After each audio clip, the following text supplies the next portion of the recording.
Hello, I'm Full Paragon, and this is your guide to the Anniversary Banner. In honor of 1 year of Konosuba Fantastic Days, we are having our first Festival Banner. Festival Banners are semi-limited, in that they will reappear every so often. In Japan, this was about once every 2 or 3 months, but in global, the schedule might be different due to how our banner release schedule has shifted compared to Japan's. But you will see Festival Aqua and Festival Darkness again on other festival banners.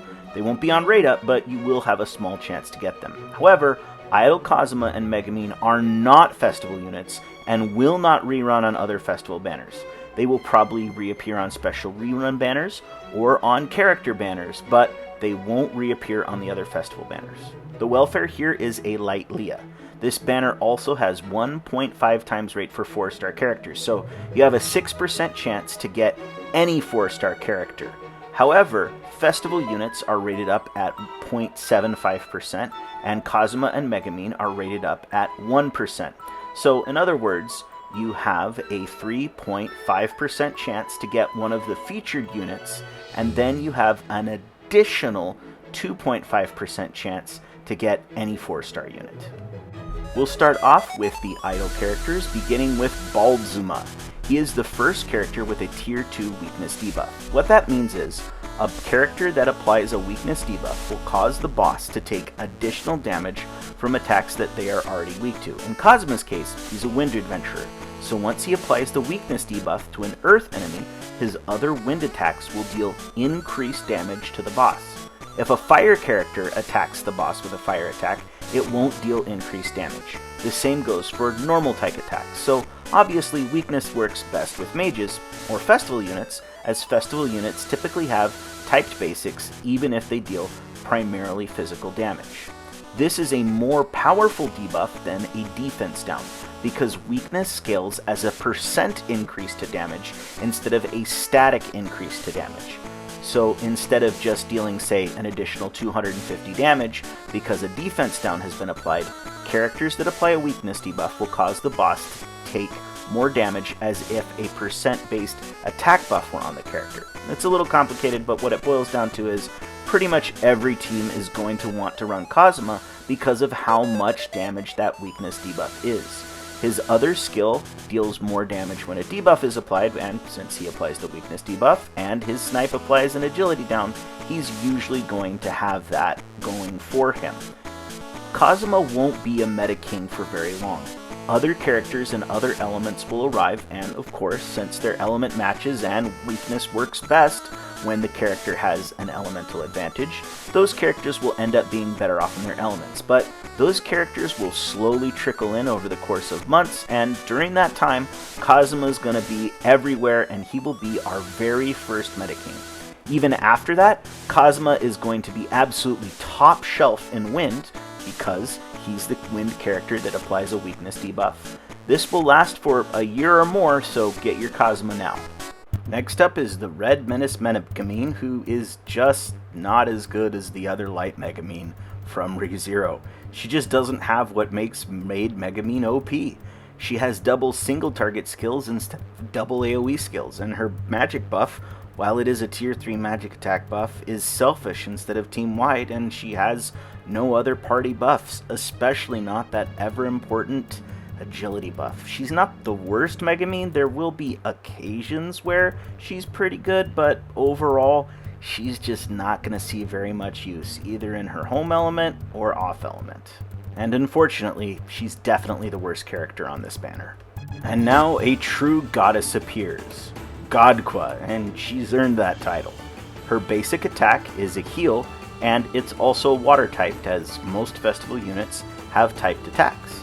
Her skill 1 has a 6-second party cooldown cut, and her skill 2 is 10% party ult gauge charge. Combined with her ult 2, which has a heal over time and a tier 3 physical defense down on the boss, she's incredibly powerful.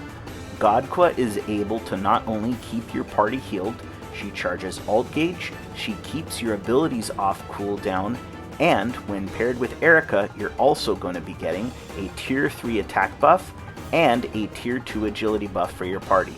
For a long time, Godqua has ruled the water meta in Japan, although her reign appears to be coming to an end now. She won't be quite as good as in Global, just because in Global we've already had the Danmachi and Summer banners, whereas in Japan, those came out after Anniversary. Still, she's incredibly powerful and definitely worth getting, especially since she's amazing in dungeons for how much support and utility she can provide. Gentlemen, we've done it at last. Good Darkness. She still can't hit the broadside of a barn unless you use her Mask Ultimate, but her skill set is uniquely suited to getting to that Mask Ultimate quickly. Her basic attacks deal light damage and buff defense for self. Importantly, if the boss is weak to light damage, that means you'll get an additional 5% gauge for using her basic attacks. Her skill 1 is a self 30% ultimate gauge fill and party tier 2 defense buff for the entire team.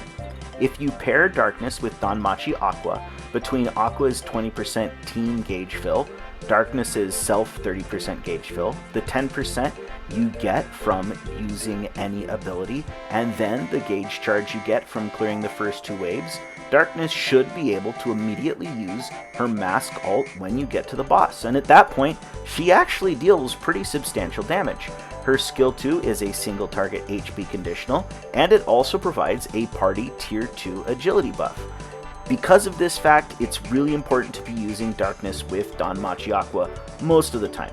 She also goes pretty well with mages, particularly with Maid Rin, who also has ult gauge fill, and since most of her utility comes from that party tier 2 agility buff, and she buffs her own physical attack with her own ultimate, she works pretty well in mage teams as well. She's very, very good in dungeons as well, and will basically be the go-to tank even off element, as she's extremely good at mitigating physical damage thanks to all the tier 2 defense buff she gives herself.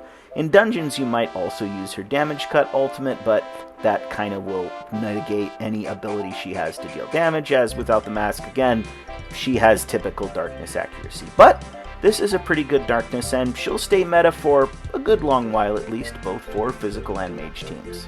And then we come to the Welfare, who is Light Leah. She's fine. Her skill 1 is an AoE with a tier 2 defense buff for your team, and her skill 2 is just a vanilla single target HP conditional skill. This isn't anything special. You can use her, but she is not anywhere near the power level of the Anniversary units, and she's just not as good as some Welfare units we've seen in the past. Still, she's worth getting and investing in, if for no other reason than we haven't seen a Light Leah other than this one yet. So I don't think you need me to tell you that this is absolutely a banner that you should be polling on. We have our new Meta King in Baldzima, who will reign over the arena for a few months at least. Then we have an eternal water staple in Godqua. She'll last a year or more at the top of the water meta.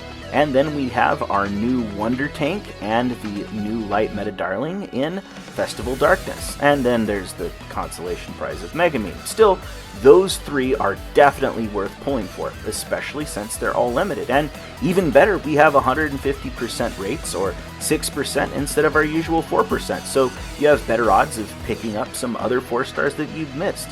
Definitely pull until you at least get Cosma and Aqua. That's the video. Thanks for watching. I will be doing a stream shortly after the Anniversary goes live. Hopefully it will go live right on schedule and I won't end up streaming Genshin for most of the night, but I hope you'll join me for that, and more guides in Konosuba Fantastic Days coming soon.